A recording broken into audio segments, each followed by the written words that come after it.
Hi friends, welcome to my YouTube channel Kalachakra star 59. ಇಂದು ನಾವು ದಕ್ಷಿಣ ಕನ್ನಡ ಜಿಲ್ಲೆಯ ಕದಿಕಾರು ಉಪ್ಪಿನಂಗಡಿಯಲ್ಲಿರುವ ಭಗವಾನ್ ಶ್ರೀ 1008 ಚಂದ್ರನಾಥ ಸ್ವಾಮಿ ಬಸದಿಯ ಆವರಣದಲ್ಲಿ ಇದ್ದೇವೆ. ಉಪ್ಪಿನಂಗಡಿ ಪ್ರದೇಶವು ಮಧ್ಯಯುಗದಲ್ಲಿ ಜೈನ ರಾಜಮನೆತನಗಳ ಪ್ರಭಾವದಲ್ಲಿದ್ದ ಪ್ರದೇಶವಾಗಿತ್ತು.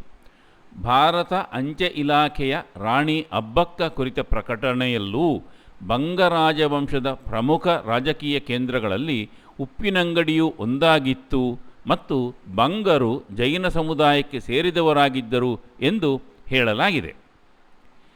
ಈ ಚಂದ್ರನಾಥ ಸ್ವಾಮಿ ಬಸದಿಯು ಇತ್ತೀಚೆಗೆ ಪುನರ್ನಿರ್ಮಾಣಗೊಂಡಿದೆ. ಪುನರ್ನಿರ್ಮಾಣದ ನಂತರ ಭಗವಾನ್ ಶ್ರೀ ಚಂದ್ರನಾಥ ಸ್ವಾಮಿ ಅವರ ಬಿಂಬದ ಪುನರ್ಪ್ರತಿಷ್ಠೆ, ಮಹಾಮಾತೆ ಶ್ರೀ ಪದ್ಮಾವತಿ ದೇವಿ ಬಿಂಬದ ಪುನರ್ಪ್ರತಿಷ್ಠೆ, ಏಕಶಿಲಾ ಚತುರ್ಮುಖ ಮಾನಸ್ತಂಭದ ಮೇಲಿನ ಜಿನಬಿಂಬಗಳ ಪಂಚಕಲ್ಯಾಣ ಮಹೋತ್ಸವ, ಧಾಮ ಸಂಪ್ರೋಕ್ಷಣೆ ನಡೆದಿರುವುದು ವರದಿಗಳಿಂದ ಖಚಿತವಾಗುತ್ತದೆ. ಪ್ರತಿಯೊಬ್ಬ ತೀರ್ಥಂಕರರ ಜೀವನದಲ್ಲಿ 5 ಪವಿತ್ರ ಘಟ್ಟಗಳು ಸಂಭವಿಸುತ್ತವೆ. ಗರ್ಭ ಕಲ್ಯಾಣಕ, ತಾಯಿಯ ಗರ್ಭಕ್ಕೆ ಪ್ರವೇಶಿಸುವ ದಿನ. ಜನ್ಮ ಕಲ್ಯಾಣಕ, ತೀರ್ಥಂಕರರ ಪವಿತ್ರ ಜನನ. ದೀಕ್ಷಾ ಕಲ್ಯಾಣಕ, ಲೌಕಿಕ ಜೀವನವನ್ನು ತೊರೆದು ಸನ್ಯಾಸ ದೀಕ್ಷೆಯನ್ನು ಪಡೆಯುವುದು. ಕೇವಲ ಜ್ಞಾನ ಕಲ್ಯಾಣಕ, ಕಠಿಣ ತಪಸ್ಸಿನ ನಂತರ ಪರಮಜ್ಞಾನವನ್ನು ಪಡೆಯುವುದು.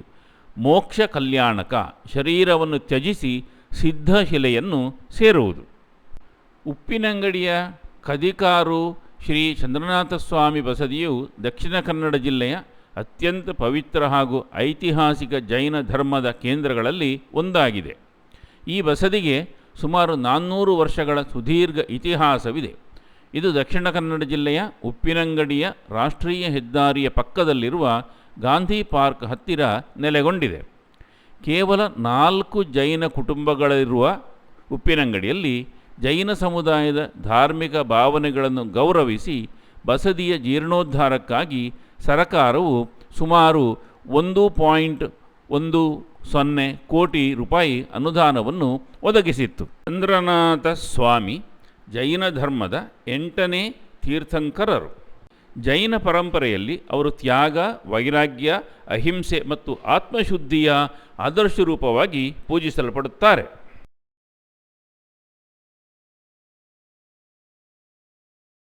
ಜೈನ ಧರ್ಮದ 8ನೆಯ ತೀರ್ಥಂಕರರಾದ ಶ್ರೀ ಪಾರ್ಶ್ವನಾಥ ಸ್ವಾಮಿ ಅವರ ಜೀವನ ಚರಿತ್ರೆಯನ್ನು ಈ ಫಲಕಗಳಲ್ಲಿ ವಿವರಿಸಲಾಗಿದೆ.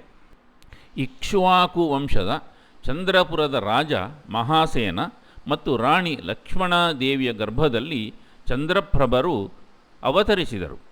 ಅವರ ಜನ್ಮವು ಪೌಷ ಕೃಷ್ಣ ದ್ವಾದಶಿಯಂದು ಸಂಭವಿಸಿತು ಎಂದು ಪರಂಪರೆಯಲ್ಲಿ ಹೇಳಲಾಗಿದೆ.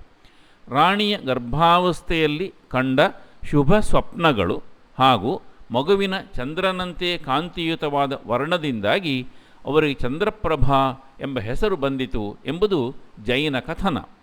ಚಂದ್ರಪ್ರಭರು ರಾಜಮನೆತನದಲ್ಲಿ ಬೆಳೆದರೂ ಬಾಲ್ಯದಿಂದಲೇ ಭೋಗ ವಿಲಾಸಗಳ ಬಗ್ಗೆ ಹೆಚ್ಚು ಆಸಕ್ತಿ ಹೊಂದಿರಲಿಲ್ಲ. ಪ್ರಾಪಂಚಿಕ ಸುಖಗಳು ಶಾಶ್ವತವಲ್ಲ, ಆತ್ಮದ ಮುಕ್ತಿ ಮಾತ್ರ ಪರಮಗುರಿ ಎಂಬ ವೈರಾಗ್ಯ ಭಾವ ಅವರಲ್ಲಿ ಬೆಳೆಯಿತು. ಜೈನ ಪರಂಪರೆಯ ಪ್ರಕಾರ ಅವರು ರಾಜ್ಯವನ್ನಾಳಿದರೂ ರಾಜವೈಭವದಲ್ಲಿ ಮನಸ್ಸನ್ನು ಬಂಧಿಸಿಕೊಳ್ಳಲಿಲ್ಲ. ಯೌವನದಲ್ಲಿಯೇ ಅವರು ರಾಜಕೀಯ ವೈಭವ, ಸಂಪತ್ತು ಮತ್ತು ಅಧಿಕಾರವನ್ನು ತ್ಯಜಿಸಿ ಜೈನ ಮುನಿದೀಕ್ಷೆಯನ್ನು ಸ್ವೀಕರಿಸಿದರು. ಪರಂಪರೆಯ ಪ್ರಕಾರ ಅನೇಕ ಸಹಚರರೊಂದಿಗೆ ಅವರು ಸಂಸಾರವನ್ನು ತ್ಯಜಿಸಿ ಕಠಿಣ ತಪಸ್ಸು ಮತ್ತು ಧ್ಯಾನದ ಮಾರ್ಗವನ್ನು ಅನುಸರಿಸಿದರು. ಬಾಹ್ಯ ಐಶ್ವರ್ಯಕ್ಕಿಂತ ಒಳಗಿನ ಆತ್ಮಜ್ಞಾನವೇ ಶ್ರೇಷ್ಠ ಎಂಬುದು ಅವರ ಜೀವನದ ಅತ್ಯಂತ ಮಹತ್ವದ ಸಂದೇಶ. ದೀಕ್ಷೆಯ ನಂತರ ಅವರು ತೀವ್ರವಾದ ತಪಸ್ಸು, ಧ್ಯಾನ ಮತ್ತು ಆತ್ಮಸಾಧನೆಯಲ್ಲಿ ತೊಡಗಿದರು. ಜೈನ ಪರಂಪರೆಯ ಪ್ರಕಾರ ಕೇವಲ 3 ತಿಂಗಳ ಸಾಧನೆಯ ನಂತರವೇ ಅವರಿಗೆ ಕೇವಲ ಜ್ಞಾನ ಪ್ರಾಪ್ತವಾಯಿತು. ಕೇವಲ ಜ್ಞಾನವನ್ನು ಪಡೆದ ನಂತರ ಅವರು ತೀರ್ಥಂಕರರಾಗಿ ಜೀವಿಗಳಿಗೆ ಮೋಕ್ಷದ ಮಾರ್ಗವನ್ನು ಬೋಧಿಸಿದರು. ತೀರ್ಥಂಕರ ಎಂದರೆ ಸಂಸಾರವೆಂಬ ಭವಸಾಗರವನ್ನು ದಾಟಲು ಧರ್ಮದ ತೀರವನ್ನು ನಿರ್ಮಿಸಿದ ಮಹಾಪುರುಷರು. ಇವರು ಜನನ ಮರಣಗಳ ಚಕ್ರವನ್ನು ಗೆದ್ದು ಕೇವಲ ಜ್ಞಾನ ಪಡೆದ ಸರ್ವಜ್ಞರು. ಜೈನ ಧರ್ಮದಲ್ಲಿ ಯಾವುದೇ ಸೃಷ್ಟಿಕರ್ತ ದೇವರಿಲ್ಲ. ತೀರ್ಥಂಕರರೇ ಪರಮ ಆರಾಧ್ಯ ದೈವಗಳು. ಅಹಿಂಸೆ ಅಂದರೆ ಕಾಯ ವಾಚ ಮನಸ ಯಾವುದೇ ಜೀವಿಗೆ ನೋವುಂಟು ಮಾಡದಿರುವುದು. ಜೈನ ಧರ್ಮದಲ್ಲಿ ಅಹಿಂಸೆ ಅಂದರೆ ಕಾಯ ವಾಚ ಮನಸ ಯಾವುದೇ ಜೀವಿಗೆ ನೋವುಂಟು ಮಾಡದಿರುವುದು. ಜೈನ ಧರ್ಮದಲ್ಲಿ ಇದು ಅತ್ಯುನ್ನತ ತತ್ವವಾಗಿದೆ.